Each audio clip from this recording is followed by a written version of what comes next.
नमस्कार दोस्तों, हमारे YouTube channel we are science classes में आपका स्वागत है। देखिए, आज हम साइंस का पेपर देखेंगे। तो देखिए, सेक्शन ए के जो प्रश्न हैं बहुविकल्पी प्रश्न हैं। इसमें पहले प्रश्न में 18 प्रश्न पूछे जाएंगे। पहला क्वेश्चन है, निम्न प्रश्नों के उत्तर का सही विकल्प चयन कर उत्तर पुस्तिका में लिखिए।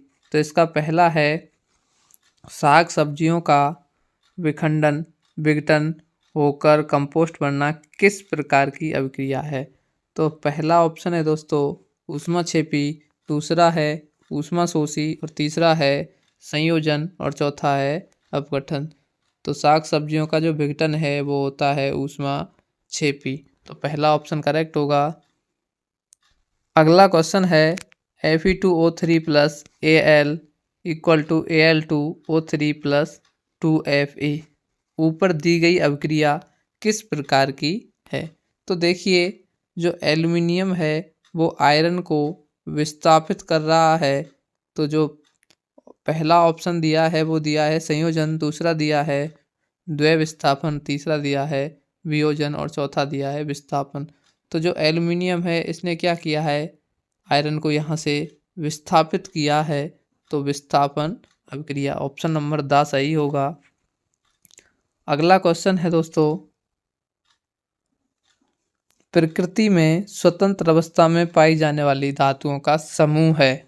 तो पहला ऑप्शन है CuNa, दूसरा है CuAl और तीसरा है AuAl और चौथा है AuAg, यानी कि सोना और चांदी प्रकृति में मुक्त अवस्था में पाई जाती हैं। तो हमारा द ऑप्शन है वो करेक्ट होगा।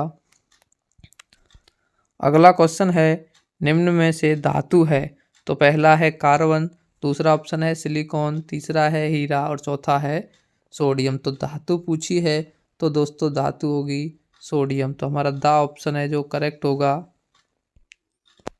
देखिए, अगला क्वेश्चन देखें, एल्काइन है। तो देखिए, एल्काइन की बात कर रहा है तो एल्काइन में ट्रिपल बॉन्ड होता है। तो पहला है CH4, दूसरा है CH2 डबल बॉन्ड CH2, तीसरा है CH3 CH3 और चौथा है HC ट्रिपल बॉन्ड CH। तो हमारा चौथा वाला ऑप्शन ही करेक्ट होगा। अगला क्वेश्चन देखें, ब्यूटेनॉन चतुर्थ कार्बन यौगिक है जिसका प्रकार्यात्मक समूह है। तो ब्यूटेनॉन की बात कर रहा है तो ब्यूटेनॉन ब्यूटेन प्लस ऑन, यानी कि जो ऑन लगता है वो लगता है कीटोन का। तो पहला ऑप्शन कार्बोक्सिलिक अम्ल है, दूसरा है एल्डिहाइड और तीसरा है कीटोन और चौथा है एल्कोहल। तो हमारा तीसरा वाला ऑप्शन सा करेक्ट होगा। अगला क्वेश्चन देखें दोस्तों, सातवां, कौन से जीव में बहुविखंडन पाया जाता है। बहुविखंडन की बात कर रहा है दोस्तों तो पहला है प्लेनेरिया, दूसरा ऑप्शन है लेशमानिया और तीसरा है प्लेज्मोडियम और चौथा है हाइड्रा। जो प्लेज्मोडियम है उसमें क्या पाया जाता है, बहुविखंडन। तो हमारा सा ऑप्शन है वो करेक्ट होगा। अगला क्वेश्चन देखें, भ्रूण को माँ के रुधिर से ही पोषण मिलता है, इसके लिए एक विशेष संरचना होती है। तो पहला ऑप्शन है अंडवाहिका, दूसरा है अंडाशय, तीसरा है प्लेसेंटा और चौथा है सभी। तो हमारा तीसरा वाला ऑप्शन प्लेसेंटा करेक्ट होगा। अगले क्वेश्चनों की बात करें तो अगला क्वेश्चन है, किस हार्मोन की कमी से घेंगा रोग होता है। तो पहला ऑप्शन है इंसुलिन, दूसरा है थायरोक्सिन और तीसरा है एस्ट्रोजन और चौथा है प्यूटिसिन। तो देखें, घेंगे रोग की बात कर रहा है तो थायरोक्सिन हार्मोन की कमी से घेंगा रोग होता है। अगला क्वेश्चन है, फलों और बीजों में अधिक मात्रा में पाए जाने वाला हार्मोन है। तो पहला है जिब्बेरेलिन, दूसरा है साइटोकाइनिन और तीसरा है एब्सिसिक अम्ल और चौथा है इंसुलिन। तो हमारा दूसरा वाला ऑप्शन साइटोकाइनिन सही होगा। अगले क्वेश्चन की बात करें तो अगला क्वेश्चन है नेत्र में प्रवेश करने वाले प्रकाश की मात्रा को नियंत्रित करता है। तो पहला ऑप्शन है दृष्टिपटल, दूसरा है कॉर्निया और तीसरा है पुतली और चौथा है नेत्र लेंस। तो हमारा तीसरा वाला ऑप्शन करेक्ट होगा पुतली। अगले क्वेश्चन की बात करें तो अगला क्वेश्चन है अभिनेत्र लेंस की फोकस दूरी में परिवर्तन किया जाता है। तो पहला क्वेश्चन है पश्चिमाभिपेशियों द्वारा, दूसरा ऑप्शन है पुतली द्वारा और तीसरा है परितारिका द्वारा और चौथा है दृष्टिपटल द्वारा। तो हमारा ऑप्शन नंबर आ सही होगा पश्चिमाभिपेशियों द्वारा। अगले क्वेश्चन की बात करें दोस्तों तो देखिए अगला क्वेश्चन है कौन सा पद विद्युत परिपथ में विद्युत शक्ति को निरूपित नहीं करता है। तो देखिए पहले की बात करें आई स्क्वायर आर ये भी करता है, दूसरा वी अपॉन आई ये भी करता है और तीसरा है आई आर स्क्वायर और चौथा है वी स्क्वायर अपॉन आर। तो तीसरा वाला ऑप्शन जो है वो विद्युत शक्ति को निरूपित नहीं करता है। तो हमारा सा ऑप्शन है वो करेक्ट होगा। अगले क्वेश्चन की बात करें दो विद्युत युक्तियों को दो बिंदुओं के मध्य समांतर क्रम में जोड़ा गया है। दोनों बिंदुओं के मध्य भौतिक राशि जिसका मान समान है होगा। तो वो भौतिक राशि कौन सी होगी। तो देखिए पहला ऑप्शन है विद्युत धारा, दूसरा है विद्युत विभवांतर, तीसरा है प्रतिरोध और चौथा है आवेश। तो देखिए समांतर क्रम की बात कर रहा है तो समांतर क्रम में विभवांतर समान होता है। तो हमारा जो बा ऑप्शन है वो करेक्ट होगा। और समांतर क्रम में धारा का मान है वो अलग अलग होता है। अगर पूछता श्रेणी क्रम में तो श्रेणी क्रम में धारा का मान समान होता है और विभवांतर का मान अलग अलग होता है। अगले क्वेश्चन की बात करें एक धारावाही चालक के कारण उत्पन्न होता है। तो एक धारावाही जो चालक है उसके कारण देखो विद्युत धारा भी उत्पन्न होगी और धारा उत्पन्न होगी तो इसके चारों ओर चुंबकीय क्षेत्र भी उत्पन्न होगा। तो पहला ऑप्शन है केवल चुंबकीय क्षेत्र, दूसरा है केवल विद्युत क्षेत्र, तीसरा है चुंबकीय और विद्युत क्षेत्र दोनों और चौथा है चुंबकीय क्षेत्र और विद्युत क्षेत्र दोनों नहीं। तो हमारा सा ऑप्शन सही होगा, दोनों ही उत्पन्न होते हैं।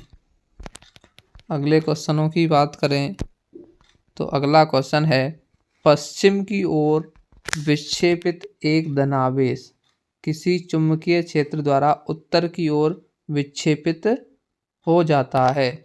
चुंबकीय क्षेत्र की दिशा है। तो देखिए क्वेश्चन कह रहा है कि कोई धनावेश पश्चिम की ओर जा रहा है। तो पश्चिम की ओर जा रहा है तो चुंबकीय क्षेत्र द्वारा वह किधर उत्तर की ओर, तो उत्तर की ओर, इधर उत्तर होता है तो उत्तर की ओर विक्षेपित हो रहा है। तो चुंबकीय क्षेत्र की दिशा क्या होगी। तो देखिए पहला है पूरब की ओर, दूसरा है दक्षिण की ओर और तीसरा है अधोमुखी और चौथा है ऊपरमुखी। तो क्या है देखो ऊपर जा रही है धारा तो ऊपरी मुखी। तो हमारा दा ऑप्शन सही होगा। अगला क्वेश्चन है प्राकृतिक पारितंत्र का उदाहरण है। तो पहला ऑप्शन है बगीचा, दूसरा है खेत, तीसरा है वन और चौथा है जल जीवशाला। तो हमारा सा ऑप्शन है वो करेक्ट होगा, वन। अगला क्वेश्चन है निम्न में से कौन आहार श्रृंखला का उदाहरण है। तो देखिए पहला ऑप्शन है घास गेहूं आम, तो यह ऑप्शन है वो गलत है। अगला है घास बकरी मानव, अगला है बकरी गाय हाथी, अगला है घास मछली बकरी। तो हमारा जो बा ऑप्शन है घास, और घास को जो खाते हैं वो बकरी खाती हैं और बकरी को कौन खा सकता है, मानव। तो इस तरीके से ये आहार श्रृंखला का उदाहरण हो जाएगा। अगले क्वेश्चनों की बात करें तो देखिए दोस्तों जो दूसरा क्वेश्चन है, क्वेश्चन कह रहा है रिक्त स्थानों की पूर्ति कीजिए। इसका पहला क्वेश्चन है किसी उदासीन विलयन के पीएच का मान होता है। तो उदासीन विलयन है उसके पीएच का मान 7 होता है दोस्तों, और 7 से जो कम होता है वो होते हैं अम्लीय और 7 से जो अधिक होता है वो होता है क्षारीय। अगला है धातु के साथ अभिक्रिया करने पर सभी अम्ल खाली जगह गैस उत्पन्न करते हैं, तो वो गैस होगी H2 गैस। अगला है क्षुद्रांत्र के आंतरिक स्तर पर अंगुली जैसे प्रवर्ध होते हैं जिन्हें खाली जगह कहते हैं, तो उन्हें कहते हैं दोस्तों दीर्घ रोम। दीर्घ रोम। अगला क्वेश्चन है मानव में श्वसन वर्णक है, तो मानव में जो श्वसन वर्णक होता है वो होता है हीमोग्लोबिन।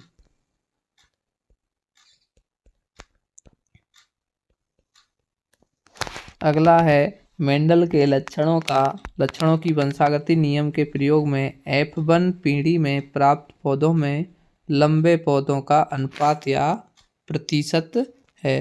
तो देखिए F1 पीढ़ी में जो लंबे पौधों का प्रतिशत है वो होता है 100%। अगला है आनुवांशिकता के जनक, तो ग्रेगर जॉन मेंडल।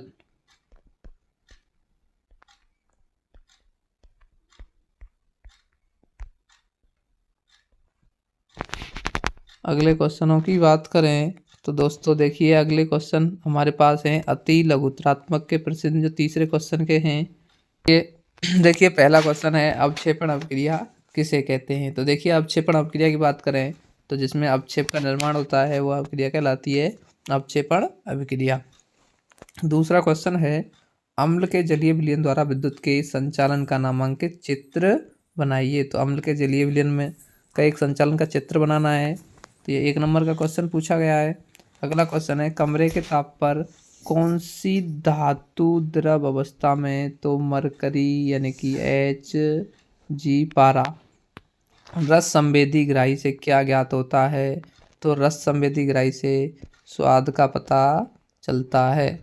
अगला है संदेश संचारित करने के लिए तंत्र का तंत्र कौन से आवेश को, तो कौन से विद्युत आवेश को। अगला है जीन किसे कहते हैं, तो वह कारक जो किसी एक लक्षण को क्या करता है नियंत्रित करता है उसे कहते हैं जीन, अर्थात डीएनए के खंड को भी क्या कहते हैं जीन कहते हैं। अगले क्वेश्चनों की बात करें तो देखिए अगला क्वेश्चन है बच्चे का लिंग निर्धारण किस बात पर निर्भर करता है। तो बच्चे का जो लिंग निर्धारण है वो निर्भर करता है पिता पर। अगर पिता से बच्चे को X गुणसूत्र प्राप्त हुआ है तो वह लड़की होगा, और अगर बच्चे को Y गुणसूत्र प्राप्त हुआ है तो वो लड़का होगा। अगला क्वेश्चन है वाहनों में पश्च दृश्य दर्पण के रूप में प्रयुक्त गोलीय दर्पण का नाम। तो गोलीय दर्पण है वो दोस्तों वो होगा उत्तल दर्पण। अगले क्वेश्चन की बात करें गोलीय लेंस के लिए बिंब दूरी U, प्रतिबिंब दूरी V और फोकस दूरी F में संबंध। तो देखिए जो संबंध है वो होता है 1/V माइनस 1/U बराबर 1/F। अगला है वृत्ताकार धारावाही पास के कारण उत्पन्न चुंबकीय क्षेत्र का क्या बनाना है चित्र बनाना है। अगला क्वेश्चन है दोस्तों चुंबकीय क्षेत्र रेखाओं के 2 गुण लिखिए। तो जो चुंबकीय क्षेत्र रेखा हैं वो N ध्रुव से निकलती हैं और S ध्रुव पर क्या होती हैं समाप्त होती हैं। और दूसरे है इसका गुण कि चुंबकीय क्षेत्र रेखाएं परस्पर एक दूसरे को काटती नहीं हैं। अगर काटेंगी तो कटान बिंदु पर चुंबकीय क्षेत्र की जो दिशा होंगी वो 2 होंगी जो कि क्या नहीं है संभव नहीं है। अगला क्वेश्चन है CFC का पूरा नाम लिखिए। तो CFC के पूरे नाम की बात करें तो क्लोरो फ्लोरो कार्बन।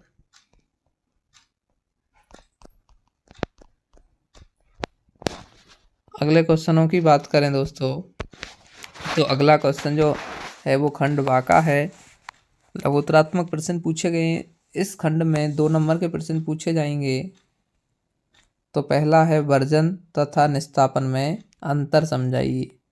तो देखिए वर्जन की बात करें तो सल्फाइड गैस को वायु की उपस्थिति में अधिक ताप पर गर्म करते हैं तो उसे क्या कहते हैं भर्जन कहते हैं। और निस्तापन, जो कार्बोनेट अयस्क होता है उसे वायु की उपस्थिति में गर्म करते हैं तो उसे क्या कहते हैं, निस्तापन। इसमें क्या है, एथीन अणु की क्या बनानी है, इलेक्ट्रॉन बिंदु संरचना बनानी है। तो ये 2 नंबर का क्वेश्चन है। अगला है लसिका और रुधिर में कोई एक अंतर लिखिए। तो हमें रुधिर और लसिका का कोई एक अंतर लिखना है। अगला क्वेश्चन कह रहा है मानव मस्तिष्क का क्या बनाइए, चित्र बनाइए और इसके कोई 2 कार्य लिखिए। तो सोचना, समझना, याददाश्त, भूख, प्यास सभी किसके कार्य हैं, मस्तिष्क के कार्य हैं। अगला क्वेश्चन है 2 लैंगिक संचारित रोगों के नाम। तो देखिए गोनेरिया हो गया, सिफिलिस, HIV, एड्स, मस्सा, तो कई रोग हैं। अगर पूछता वायरस जनित और विषाणु जनित, जीवाणु जनित, तो अलग अलग तरीक़ा से रोगों के नाम लिखते, परंतु क्या है उसने डायरेक्ट पूछा है लैंगिक संचारित रोग। तो ये चारों ही क्या है, लैंगिक संचारित रोग हैं। अगला क्वेश्चनों की बात करें तो देखिए अगला क्वेश्चन है गोलीय दर्पण को परिभाषित कीजिए। तो ऐसे दर्पण जिनके परावर्तक पृष्ठ कैसे होते हैं, गोलीय होते हैं, वो कहलाते हैं गोलीय दर्पण। अगला क्वेश्चन है वास्तविक एवं आभासी प्रतिबिंब में अंतर। तो वास्तविक प्रतिबिंब तब बनता है जब प्रकाश की किरणें क्या है, वास्तव में प्रतिछेदित होती हैं, और आभासी प्रतिबिंब तब बनता है जब प्रकाश की किरणें मिलती हुई प्रतीत होती हैं। जो वास्तविक प्रतिबिंब हैं वो हमेशा उल्टे बनते हैं और आभासी प्रतिबिंब हमेशा सीधे बनते हैं। वास्तविक प्रतिबिंब को पर्दे पर प्राप्त कर सकते हैं जबकि आभासी प्रतिबिंब को पर्दे पर प्राप्त नहीं कर सकते। अब देखें अगला है टिंडल प्रभाव क्या है। अगला क्वेश्चन है अंतरिक्ष यात्री को आकाश काला क्यों प्रतीत होता है। तो टिंडल प्रभाव की बात करें तो कोलाइडी कण जो हैं उनके द्वारा जो प्रकाश का प्रकीर्णन होता है वो टिंडल प्रभाव होता है। और अगला है अंतरिक्ष यात्री। तो अंतरिक्ष यात्री को आकाश का रंग काला इसलिए दिखाई देता है क्योंकि वह अंतरिक्ष में निर्वात होता है, यानी कि वहाँ वायुमंडल नहीं होता, तब वहाँ प्रकाश का प्रकीर्णन नहीं होता, इसलिए उसे अंतरिक्ष का जो रंग है वो काला दिखाई देता है, आकाश का रंग काला दिखाई देता है। अगला क्वेश्चन है परिनालिका क्या है। तो पास पास लिपटे विद्युत रोधी तांबे के तार को अनेक घेरों वाली कुंडली को क्या कहते हैं, परिनालिका। परिनालिका से विद्युत चुंबक कैसे प्राप्त होता है। तो देखिए परिनालिका के अंदर एक पटलित किरोड़ की बात करें तो उस पर विद्युत रोधी तांबे के तारों को लपेटते हैं तो एक अस्थायी चुंबक बन जाता है जिसे क्या कहते हैं, विद्युत चुंबक कहते हैं। अगला क्वेश्चन है दोस्तों कोई विद्युत बल्ब 220 वोल्ट के जनित्र से संयोजित है। यदि बल्ब में 0.5 एम्पियर धारा प्रवाहित होती है तो बल्ब की शक्ति, तो P बराबर होती है शक्ति VI। तो देखिए V का मान 220 दिया है, I का मान दिया है 0.5, तो हम गुणा करेंगे तो 0.10 की 0.10 और 11, एक छोड़ के पॉइंट है तो 110 वाट आएगा। अगला है एक पारतंत्र में ऊर्जा प्रवाह का क्या बनाना है, आरेख चित्र बनाना है। अगले क्वेश्चनों की बात करें तो ये खंड सा के जो प्रश्न है वो 3 नंबर के पूछे जाएंगे। तो अगला क्वेश्चन जो है 14वें नंबर का वह है जल के विद्युत अपघटन की क्या लिखनी है, विधि लिखनी है और इसकी आवश्यक रासायनिक अभिक्रिया लिखनी है एवं नामांकित चित्र। तो आवश्यक रासायनिक अभिक्रिया की बात करें तो जल में क्या प्रवाहित करनी है, विद्युत धारा प्रवाहित करनी है तो हमारी H2 और O2 गैस प्राप्त होंगी। अगला क्वेश्चन है संयोजन अभिक्रिया किसे कहते हैं। तो संयोजन अभिक्रिया की बात करें तो 2 अभिकारक मिलकर एकल उत्पाद बनाते हैं तो उसे क्या कहते हैं, संयोजन अभिक्रिया कहते हैं। क्वेश्चन कह रहा है बिना बुझे चूने की जल के साथ संयोजन अभिक्रिया लिखिए और विधि का नामांकित चित्र बनाइए। तो बिना बुझे चूने की बात करें तो CaO की H2O के साथ अभिक्रिया करानी है तो CaOH का होल ट्वाइस बनेगा और एक बीकर में जल लेकर उसमें क्या डालना है, CaOH डालना है तो एक चित्र बनेगा। अगला क्वेश्चन है ये भी क्वेश्चन 3 नंबर का पूछा जाएगा। क्वेश्चन नंबर जो 15वां है उसका पहला भाग है आ, संरचनात्मक समावयवता किसे कहते हैं। पेंटेन के कितने समावयवी बनाए जा सकते हैं, बनाइए। तो देखिए, संरचनात्मक समावयवता की बात करें जिनके अणुसूत्र समान होते हैं और संरचना सूत्र अलग अलग होते हैं उसे क्या कहते हैं, संरचनात्मक समावयवता। पेंटेन की बात करें तो पेंटेन के 3 समावयवी बनाए जा सकते हैं। अगला है एल्केन के प्रथम 2 सजातों के नाम। तो प्रथम 2 सजात एल्केन की बात कर रहा है तो मैथेन और एथेन। एवं इसके आणविक द्रव्यमान की गणना भी कीजिए। तो इनके जो आणविक द्रव्यमान है CH4 का आणविक द्रव्यमान निकालना है और C2H6 का भी निकालना है। तो देखिए, कार्बन का परमाणु क्रमांक 6 होता है और जो द्रव्यमान है वो 12 होता है और H का 1 होता है, तो 4 H है तो 4 होगा, तो हो जाएगा 16 यूनिट मैथेन का। इसी तरह उसका भी निकाल लेंगे। अगले क्वेश्चनों की बात करें, इसका अथवा का क्वेश्चन पूछा जाएगा। तो देखिए, उदाहरण देकर समझाइए। तो संतृप्त हाइड्रोकार्बन, ऐसे कार्बन जिनमें कार्बन कार्बन के मध्य सिंगल बॉन्ड पाया जाता है उन्हें क्या कहते हैं, संतृप्त हाइड्रोकार्बन। जैसे उदाहरण की बात करें तो एल्केन श्रेणी। असंतृप्त हाइड्रोकार्बन की बात करें तो जिनमें डबल बॉन्ड और ट्रिपल बॉन्ड पाए जाते हैं उन्हें असंतृप्त हाइड्रोकार्बन कहते हैं और इनके उदाहरण होंगे एल्कीन और एल्काइन। साबुन और अपमार्जक में अंतर। तो साबुन की बात करें तो ये सोडियम और पोटेशियम के लवण होते हैं, जबकि अपमार्जक सल्फोनेट के लवण होते हैं। अगले की बात करें, अगला क्वेश्चन है, पादपों में कायिक प्रवर्धन की तकनीक को समझाइए तथा कायिक प्रवर्धन के 2 लाभ लिखिए। तो कायिक प्रवर्धन की जो तकनीकें हैं जैसे रोपण है, तने से है, पत्ती से है, इनसे हम पौधा प्राप्त कर सकते हैं। और कायिक प्रवर्धन के जो 2 लाभ हैं, ये पहला जो लाभ है इसमें कम समय में फूल और फल जल्दी आते हैं और ये आनुवांशिक पौधे के क्या होता है, समान होता है। दूसरा है पुनरुद्भवन क्या है, प्लेनेरिया में पुनरुद्भवन का वर्णन कीजिए। तो देखिए, पुनरुद्भवन की बात करें तो किसी जीव को जितने टुकड़ों में काटता है तो उसका प्रत्येक टुकड़ा नए जीव में विकसित हो जाता है। तो अब प्लेनेरिया के जितने टुकड़े करेंगे तो उसका प्रत्येक टुकड़ा विकसित होकर क्या हो जाएगा, नए जीव में विकसित हो जाएगा। अगले क्वेश्चनों की बात करें तो देखिए, अगला क्वेश्चन है, कौन से कारक हैं जिन पर एक चालक का प्रतिरोध निर्भर करता है। तो लंबाई के समानुपाती होता है प्रतिरोध, और क्षेत्रफल के क्या होता है, व्युत्क्रमानुपाती। तो क्षेत्रफल पर भी निर्भर करता है और ताप पर भी निर्भर करता है और पदार्थ की प्रकृति पर निर्भर करता है। अब कह रहा है प्रतिरोधकता को परिभाषित कीजिए। तो इकाई लंबाई और इकाई अनुप्रस्थ काट के क्षेत्रफल का प्रतिरोध ही क्या बन जाता है, प्रतिरोधकता बन जाता है। प्रतिरोधकता का ऐसा ही मात्रक पूछ रहा है तो प्रतिरोधकता का जो ऐसा ही मात्रक है वो होगा ओम इंटू मीटर। किस पदार्थ का विद्युत इस्त्री के निर्माण में किया जाता है। तो किस पदार्थ का जो उपयोग है वो विद्युत इस्त्री के निर्माण में, तो वो होता है नाइक्रोम।